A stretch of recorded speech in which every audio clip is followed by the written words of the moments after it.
வணக்கம்.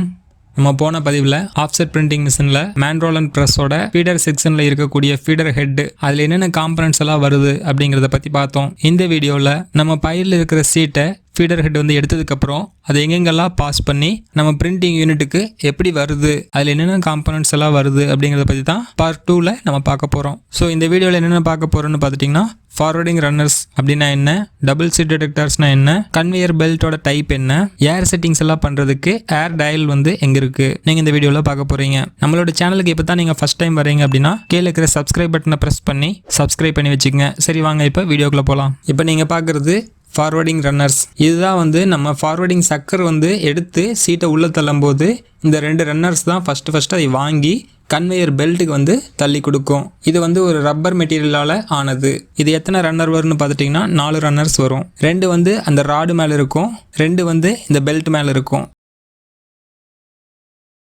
அடுத்து பார்த்துட்டிங்கன்னா மெக்கானிக்கல் டபுள் சீட் டிடெக்டர்ஸ். பொதுவாக பிரிண்டிங் மிஷினில் வந்து 2 டிடெக்டர்ஸ் உண்டு. ஒன்று மெக்கானிக்கல் டபுள் சீட் டிடெக்டர்ஸ், இன்னொன்று அல்ட்ராசோனிக் டபுள் சீட் டிடெக்டர்ஸ். நீங்கள் இப்போ பார்க்குறது வந்து மெக்கானிக்கல் டபுள் சீட் டிடெக்டர்ஸ். இது என்ன பண்ணணும்னு பார்த்துட்டிங்கன்னா, எப்பெல்லாம் 2 சீட்டு வருதோ, ஒன்று கீழே ஒன்று ஒட்டிட்டு 2 சீட் உள்ளே வருதோ அந்த சமயத்தில் வந்து ஃபீடரை கட் பண்ணி விட்டுரும். அதை வந்து ப்ரெஸ்ஸுக்குள்ளே அலோவ் பண்ணாது.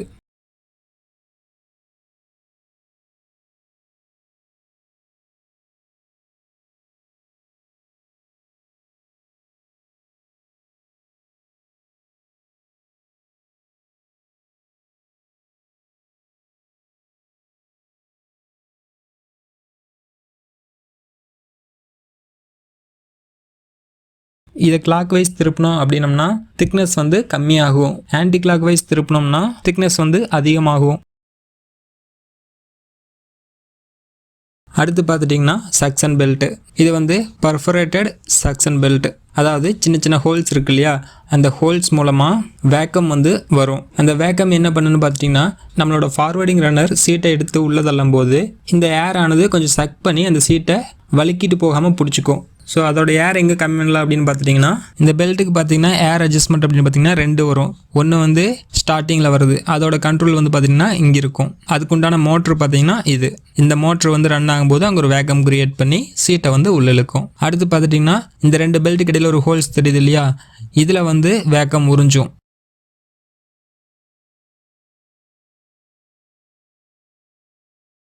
அதோட டயல்ஸ் பார்த்துட்டிங்கன்னா இங்கே இருக்குது. அதில் எவ்வளோ ப்ரெஷர் வச்சுருக்கிறோம் அப்படிங்கிறத பார்த்துக்கலாம். அதோட கண்ட்ரோலர்ஸ் வந்து இதை வந்து ஒரு கேபிள் மூலமாக கீழே இருக்கிற இந்த ஒரு சாஃப்ட்டுக்கு கனெக்ட் பண்ணியிருப்பாங்க. இதில் பார்த்திங்கன்னா ஹோல்ஸாக இருக்கும். இந்த ஹோல்ஸ் வந்து ஃபுல் ஓப்பனில் இருந்துச்சுன்னா ஏர் வந்து கம்மியாக வரும். ஹோல்ஸ் வந்து கொஞ்சம் கவர் பண்ணி வச்சோம்னா வேக்கம் வந்து அதிகமாக வரும். இது வந்து நம்ம ரொம்ப கூட்டி வைக்கக்கூடாது. கூட்டி வச்சோம்னா சைட்லேயே வந்து இழுக்காது. சைட்லேயே பற்றி நம்ம கிளியராக அடுத்த வீடியோவில் பார்ப்போம்.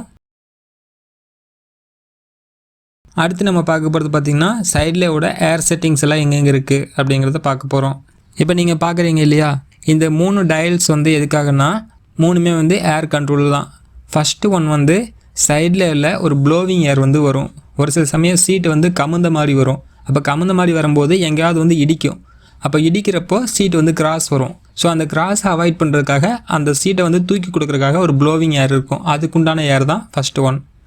செகண்ட் ஒன் பார்த்துட்டிங்க அப்படின்னா, சைடில் இழுக்கும்போது அதுக்கு ஒரு வேக்கம் வேணும் இல்லையா. ஏன்னா ஒரு சீட்டை வந்து நம்ம இழுத்து ஒரு அலைன்மெண்ட்டில் உள்ளே தள்ளும்போது அந்த இழுக்கிறது எப்படின்னு பார்த்துட்டிங்கன்னா வேக்கம் மூலமாக தான் இழுக்குது. ஸோ அந்த வேக்கமை வந்து கண்ட்ரோல் பண்ணுறது இந்த 2வது டயல். அடுத்து 3வது பார்த்துட்டிங்கன்னா சக்ஷன் ரெயிலோட வேக்கம் ஏர். இப்போ சக்ஷன் ரெயில் அப்படின்னா என்னென்னு காமிக்கிறேன் உங்களுக்கு.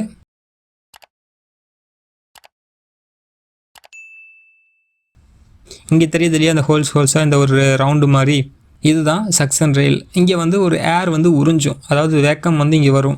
இது எதுக்குன்னு பார்த்துட்டிங்கன்னா, சீட்டை வந்து மேலே தூக்குன மாதிரி வந்துச்சு அப்படின்னா அதை வந்து கீழே இழுத்து கொடுக்குறதுக்காகவும், சீட்டு வந்து வழுக்காமல் ஒரு கிரிப்பு கிடைக்கிறதுக்காகவும் இந்த வேக்கம் ஏர் வந்து இங்கே இருக்குது. இந்த 3 செட்டிங்குமே வந்து பேப்பருக்கும் போர்டுக்கும் டிஃப்ரென்ஸ் ஆகும். பேப்பருக்கு நம்ம கம்மியாக வைப்போம். ஏன்னு கேட்டிங்கன்னா, அதிகமான வேக்கம் வந்து அங்கே உறிஞ்சி பிடிச்சி அப்படின்னா நம்ம கிரிப்பர் வந்து எடுத்துகிட்டு போகும்போது இந்த சீட்டை வந்து டக்குன்னு விடாது. அப்போ என்ன ஆகும், அங்கே வந்து கிரீசிங் வந்து வரும், அதாவது மடிஞ்சிரும், சுருக்காக மடியும் சீட்டு. ஸோ இதை அவாய்ட் பண்ணுறதுக்காக பேப்பருக்கு வந்து ஏர் வந்து நம்ம கம்மியாக வைப்போம். போர்டுக்கு வந்து நம்ம கூடுதலாக வைக்கணும். ஓகே, இந்த ஏர் டயல்ஸ் வந்து நான் திரும்ப ஒரு ரிப்பீட் பண்ணிடுறேன். ஃபஸ்ட்டு இருக்கிறது வந்து சைடில் வர ப்ளோவிங் ஏர் அட்ஜஸ்ட்மெண்ட்டு. 2வது வந்து சைடில் இருக்கிற சக்ஷன் ஏர் அட்ஜஸ்ட்மெண்ட்டு. 3வது பார்த்துட்டிங்கன்னா சக்ஷன் ரெயிலோட ஏர் அட்ஜஸ்ட்மெண்ட்டு. இந்த பக்கத்தில் கொடுத்துருக்கிற சிம்பிள் எல்லாமே பார்த்துக்குங்க. இந்த சிம்பிளை நம்ம புரிஞ்சிட்டோம்னாலே எந்த இயர் ஆஃப் மாடல் மிஷினில் போனாலும் நம்ம ஈஸியாக ஒர்க் பண்ண முடியும். அடுத்து பார்த்துட்டிங்கன்னா கிராஸ் அலைன்மெண்ட்டு.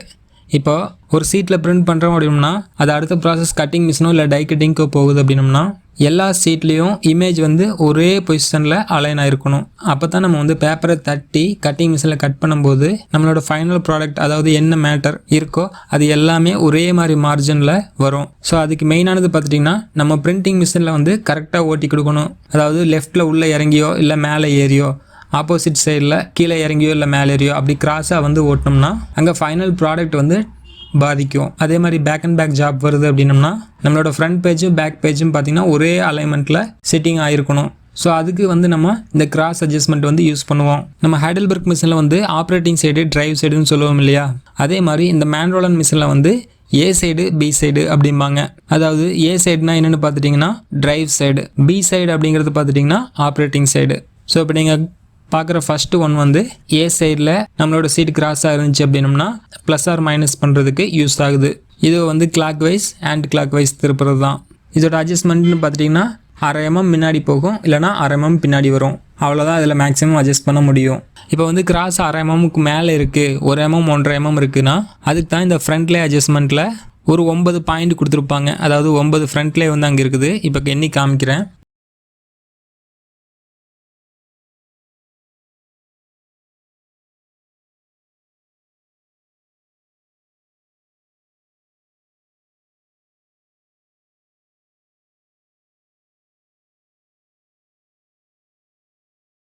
இப்போ நீங்கள் பார்த்தீங்களே இந்த 9 வந்து இந்த 9க்கு உண்டான கண்ட்ரோலர்ஸ் தான் சைடில் இருக்கிறது. இது வந்து 6 mm எல்கி போட்டு clockwise anticlockwise வந்து ரொட்டேட் பண்ணோம்னா நம்மளோட ஃப்ரண்ட்லேயே வந்து ப்ளஸ் ஆர் மைனஸ் ஆகும். சரி, ஓகே, இந்த வீடியோ அவ்வளோதாங்க. இந்த வீடியோ பிடிச்சிருந்துச்சி அப்படின்னா இந்த வீடியோவுக்கு ஒரு லைக் பண்ணிவிட்டு ரெட் கலர் ஹார்ட்டை கமெண்டில் போட்டு வீடியோவை சப்ஸ்கிரைப் பண்ணாமல் பார்த்துருந்தீங்கன்னா சப்ஸ்கிரைப் பண்ணிக்கங்க. நம்ம அடுத்த வீடியோவில் சந்திப்போம்.